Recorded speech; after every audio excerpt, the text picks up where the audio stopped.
welcome back to my channel. If this is your first time here, hello, welcome. My name is Francis and I used to be a traditional Catholic priest. So last year, in 2020, the beginning of the end of the world, Netflix came out with a mini-series called Unorthodox. My friend told me about it about a year ago and said that I needed to see it because a lot of the things that were talked about in that series, he was reminded of my past. So I don't know why, but I never actually sat down to watch it until today.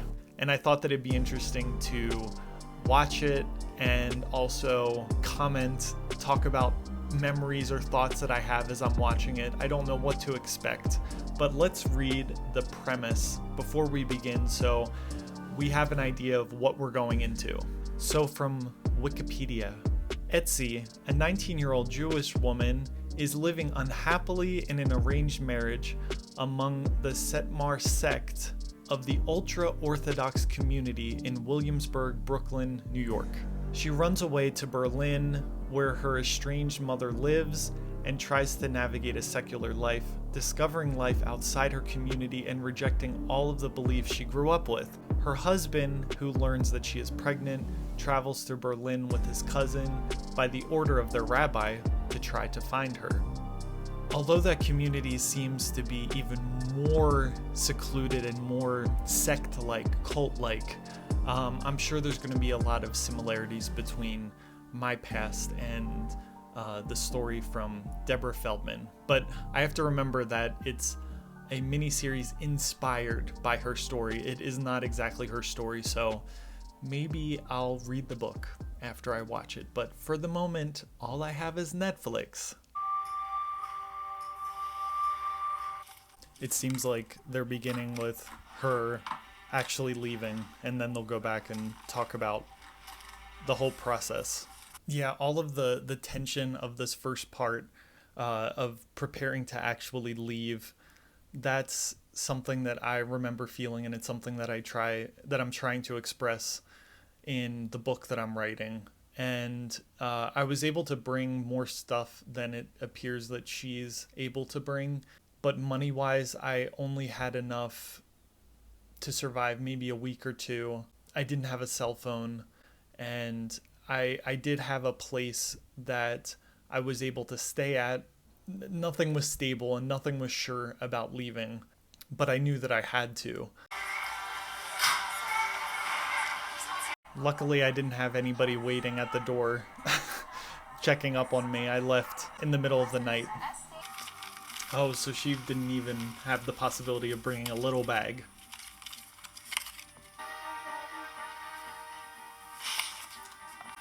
Nor a cell phone.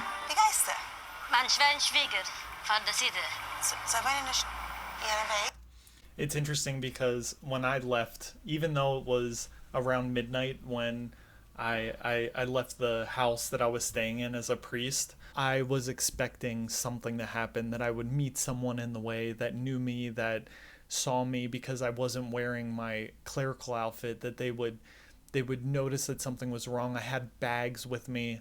I was very paranoid to have that type of interaction, like something would happen to make this plan fail.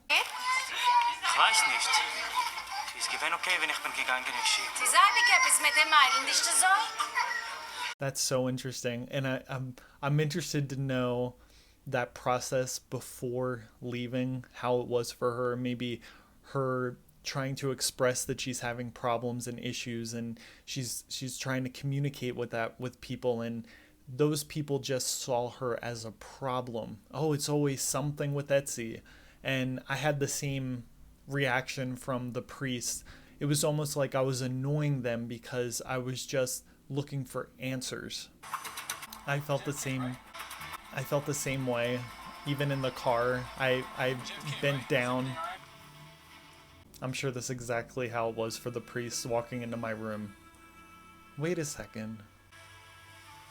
Well, that was a hell of an introduction. It did bring back a lot of memories of the the paranoia and the nervousness. But if you can look at her face, there's a conviction that she was doing what she knew was best, even though it was extremely stressful leaving. Yeah, I'm excited to keep going. I can totally relate to that. Interesting. Sie ist nicht gewinnt zufrieden. Nicht gewinnt zufrieden? Den Beil ist gar noch nicht gewinnt genickt für dir. Für nun haben ist nur gewinnt zu. I have heard from different friends that are priests that there was a lot of talking that went on when I did leave amongst the members of that community, and it seemed like they were trying to demonize my decision, and they didn't know that I was going through a difficult time. I didn't express that to them. I expressed it to the superiors that I had, so they did know, and they have yet to try to find out if I'm okay, where I am. I'm sure they can just watch my YouTube videos and find out exactly what's happening, but none of them have come to me on a personal level, even though I was very open with them and very vulnerable with them and gave my life to the organization that they were in charge of. One of the superiors of Mexico, because I was a priest in Mexico, I remember hearing him talk about other problem priests that were in the District of Mexico under his care. And he was speaking to me and the other priests in the house. He was visiting to see how the church was going in the parish and everything. And just the way that he spoke about these other priests, he put all the blame on them. Like, look how bad they are. Look at what they're doing. They're so selfish.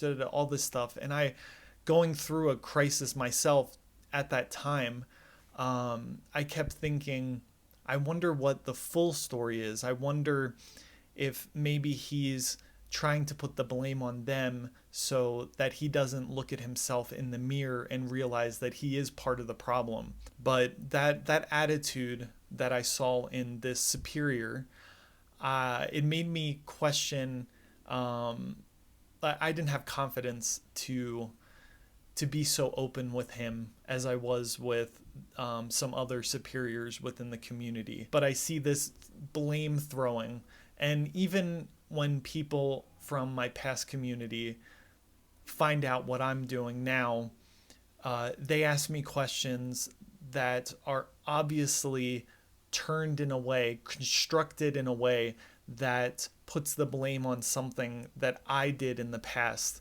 And that's fine. I'm more than willing to be honest with myself and say, oh, I could have done better here. I should have done this maybe, but I know that I did what I thought was best at the moment. And for these people to talk to me in that way, to ask me questions in that way, shows that in order to make themselves feel justified, or for them to justify the actions of the superiors that were in charge of me, they have to put the blame on me. Sorry, I just have to say this. Let's go see the rabbi. Let's go see the priest. Let's talk to the priest. Let's see what the priest has to say. The priest in that community was the center of everything, not just of the religious life of the people, but of that culture, because everything was centered around church and the mass. So the priest was kind of like the wise man of the community. And if something was happening, let's go to the priest. Listen, the Schatchen hat ungetrogen Emerson. Wer? The Shapiros leben in the Navy Yard. Von der Julie? Ben Shapiro. Der Tato hat keinem nicht gearbeitet. Sitzt. Es ist dieselbe Sache wie alle Waben. Sie geht ankäufen. Sie kocht. Sie besicht die Babe. Es ist keinmal nicht gewinn wie alle Waben. Was darfst du meinen? Janky weiß dich allein. Sie geht davon nicht visiten die andere Waben. Imagine somebody who, day in and day out, they do everything that's expected. They show that they're a part of the community, that they're just like what they were saying, that she goes and spends time with the other wives and all these things. They just doing all of these external actions, and nobody cares what's happening on the inside. I remember trying so hard to appear to be okay just so I didn't have other people worry about me. I felt like just through all the experiences that I've had in my life, all the trials that I've had, it's better for me to keep it inside, obviously with the guidance of any sort of spiritual director or a parent or just the priest at the parish, but trying to keep it inside and appear on the outside to be okay, because I thought that it would just be a blip in my story, something that no one would even realize was happening, and life would just continue on as normal. I can help you. Really? It's just around the corner. What's going to be interesting too about this story is the adaptation to the modern world.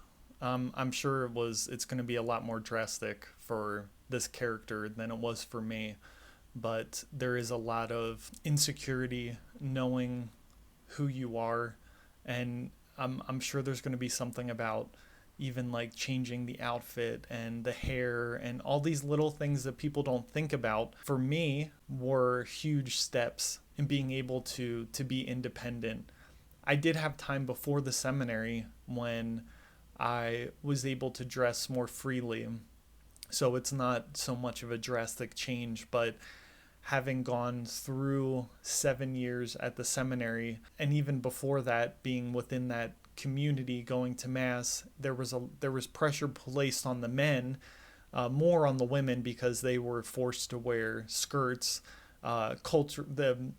socially forced, not literally forced, and all that. But the men also were kindly coerced into dressing a certain way and acting a certain way. So there was a period of feeling insecure about who I was going to be in this new chapter of my life.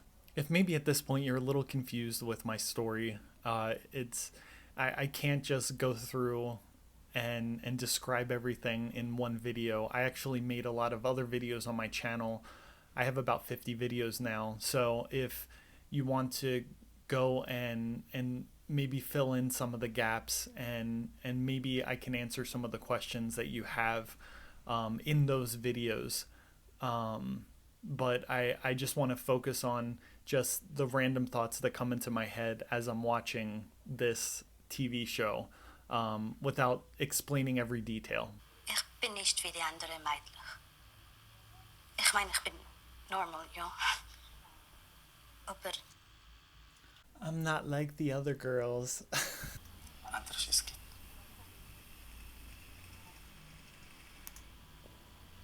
So I can see that maybe there's a way to find your place, to find someone who's there who accepts you. Maybe you won't have to go through the same system that you see other people go through, the same process. There's hope that you can find your place. I can totally relate to that. I remember when I went to the seminary, there was a lot of questions about my fitness. Not fitness, but if I was fit to be a priest or not, because of my horrible sins of impurity that were nothing in reality. But it was such a huge deal. But I was told so many times that God will find a way. If it's meant to be, God will find a way. God will help you. God will give you the strength. There's not a cookie cutter type of person that will make it through to the priesthood. That God chooses every type of person. And with all the stories of the saints and how horrible their pasts were, and I considered myself to be one of the worst, especially in the seminary. I looked around at all these kids and I thought, they probably haven't done anything that I have. That if God can raise these horrible people to become the saints, to become these venerated people who dedicated their lives to God and became role models of the ideal, God could do the same for me. And so there was a hope that I too could find my place and everything would work out in the end. Where are you going? Wannsee, the lake. Can I come with you? Come on. Let's Lemons. Sure. See you later. She has a lot more confidence than I did. I stayed at home and didn't want to go out and meet people for a long time. I just wanted to keep my head down and try to survive. So, interesting.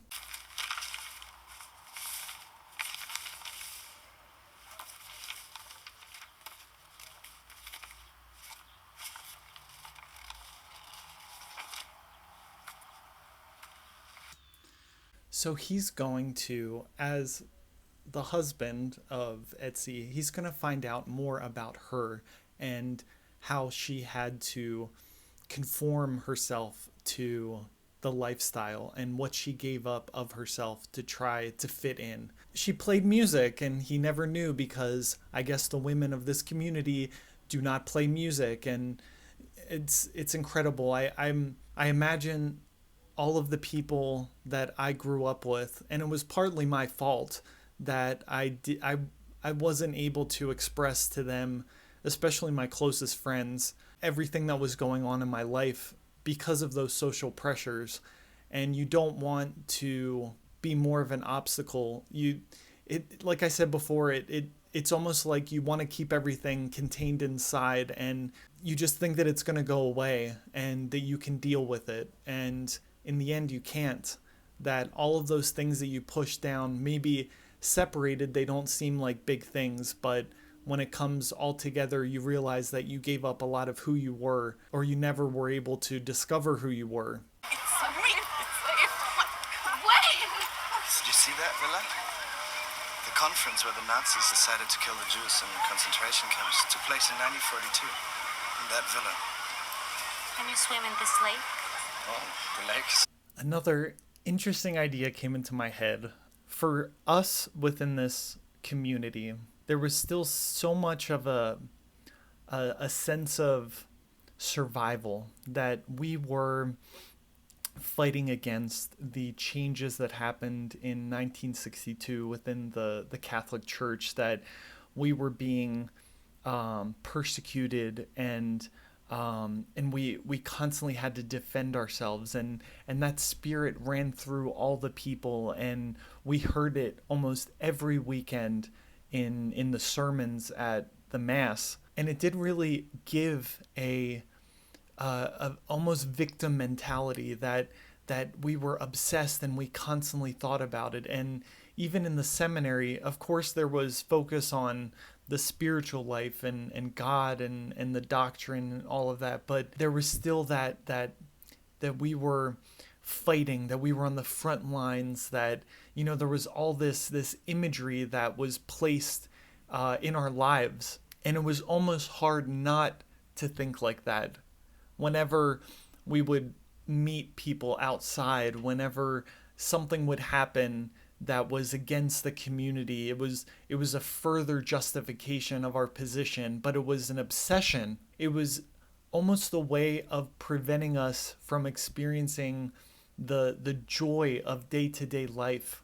And even so, that was the kind of situational victimhood that happened. But even internally, because within Catholicism there's this idea of a war being waged between the forces of good and evil within our soul, that God is trying to conquer the imperfections within us, the bad tendencies that we have. There's this violence that happens all the time within our beings, and it's hard to take a step back and breathe and enjoy the area. Everything that happens, every action, every situation, everything can be referred back to some sort of spiritual reality like that, and further justifies those ideas.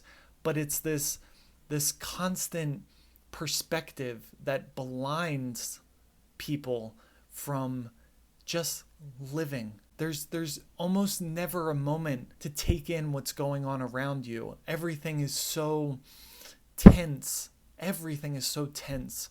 Everything you do has a meaning, and it's a significant meaning. For example, of course, there's degrees of sin within Catholicism. There's venial sins, which aren't that bad. It's not a complete rejection of God. But then there's these mortal sins, which are a complete rejection of God, and the sins that you have to go and remedy within confession. So you would think, like, venial sins, the idea would be, okay, well, I messed up, but I'm going to keep going. Right, okay. But what they say is that mortal sins are built upon venial sins. So obviously in mortal sin, you have the feeling, the tension of not having God within your soul. So there's an anxiety that comes along with that, because if you die, well, goodbye. But even with the venial sins, there's that a similar sort of anxiety, because maybe this is the first step down the path of perdition.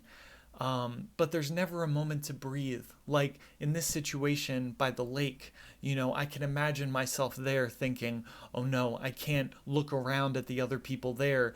The men in my situation, I'm gay if you didn't know, the men without their shirts, I can't let my eyes wander, because that might be the first step to me sinning. Maybe just a venial sin to begin with, maybe just staring a little bit too long at the body of a man, a shirtless body of a man next to me, but maybe me allowing myself to indulge in those few seconds would then result in me committing a mortal sin later on, and then a rejection of God. And mortal sin upon mortal sin might result in me losing my whole faith and me being stuck in hell for eternity.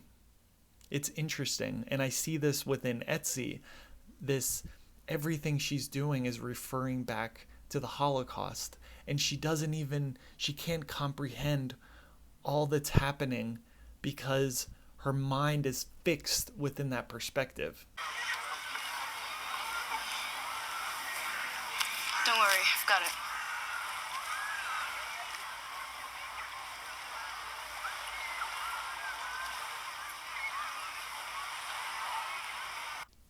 And no one realized how big of a moment this is for her.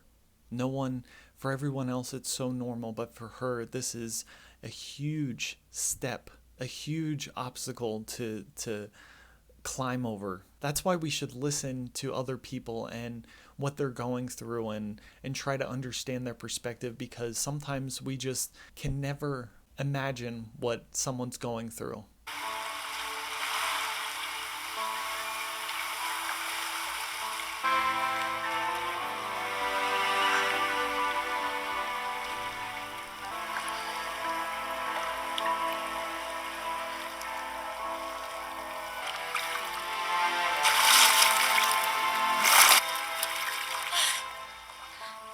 And that seemed like and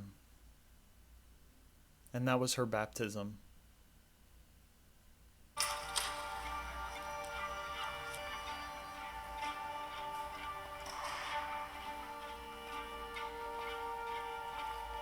So she goes into the music academy to sleep because she doesn't have a place to stay.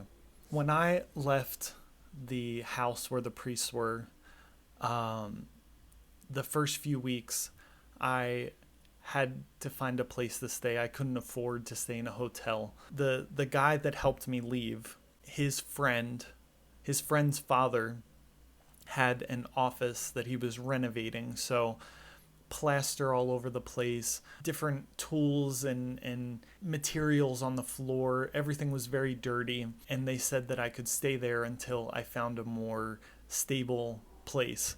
And so for the first few weeks, I was on the floor. They were able to get a mattress, an air mattress, after a few days, but in the beginning I had some blankets and we swept an area clear of the dust, and I had my 2 bags and I just stayed on the floor. There was a bathroom with a shower, but no hot water. Obviously no kitchen, anything like that. So I was just stuck there alone. What do you care? Hestie. Ich bin dann Mama. You stopped being my mother the day you left Williamsburg. Nein. Aber Mama bleibt. That's what happens to people who leave.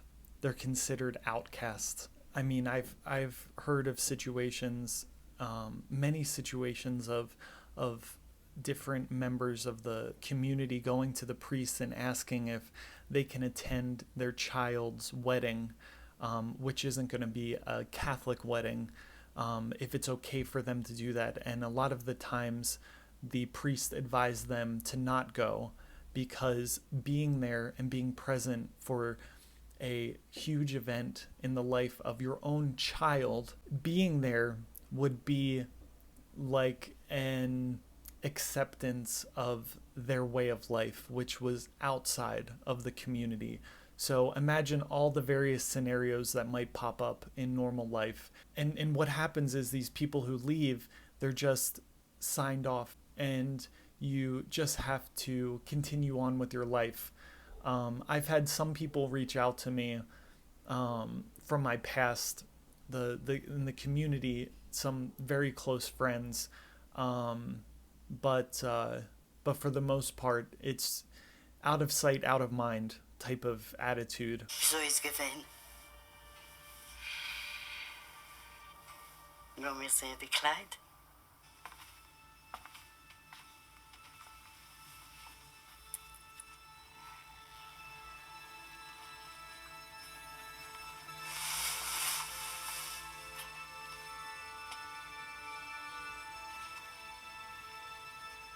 I know I keep butting in, sorry, but I remember just in that scene with the wedding dress, I remember the period of time, the year before I was ordained as a priest. There's a lot of focus on all of the elements of getting the different parts of the vestments of the priest together, and the chalice, and all of these things, planning the party afterwards. And I remember having so much hope and thinking that this was going to be such a significant moment in my life, and a change, and it was a moment for me to really show my commitment to this community, and to give my life to God. There's always this idea in spirituality of giving your whole self, giving everything that you have to God, the good, the bad, everything. And I remember thinking that this was my opportunity to really show God in everything that I was, my whole being, that I was dedicated to Him, and to give myself to the community. And it was almost like, forget about the past, forget about the journey that you've gone through.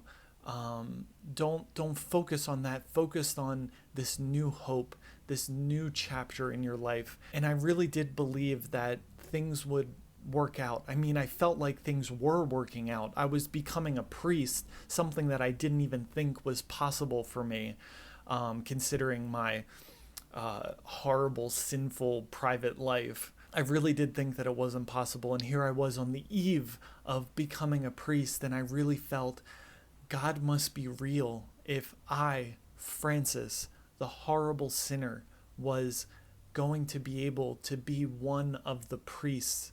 Yeah, I get it.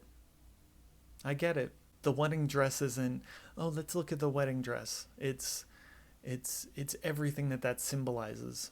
Hab nicht gern Meure, Esti. Die wir sahen so glücklich.